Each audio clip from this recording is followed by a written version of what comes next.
મિત્રો તમે જોઈ શકો છો મેં લાઈવ ચેનલની અંદર આજે જ એક વિડીયો અપલોડ કરેલો બીટનો. એમાં મેં અડધું જ બતાવ્યો હતો. મેં તમને એમાં કીધેલું હતું કે જ્યારે બીટ સંપૂર્ણ રીતે કઢાઈને છૂટવા માંડશે ત્યારે હું તમને પાછો એક વિડીયો શેર કરીશ. તમે આ શોર્ટ વિડીયો હું અપલોડ કરું છું, તમે જોજો. જો આ બીટ એકદમ ચડી ગયું છે, જોઈ શકો છો તમે. એકદમ કઢાઈની અંદર ચોંટવા માંડ્યું છે બેટર.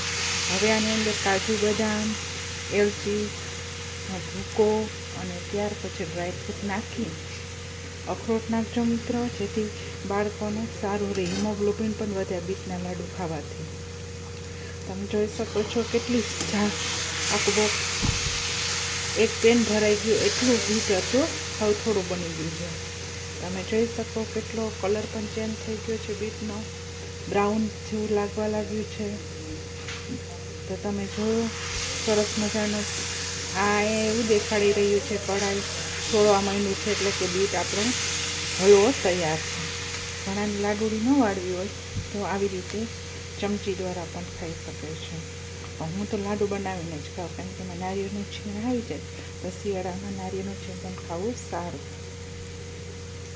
તો તમે જોઈ શકો છો મિત્રો કેટલું સરસ બન્યું છે. હવે આની અંદર થોડા કાજુ બદામ કોકોને એડ કરશું.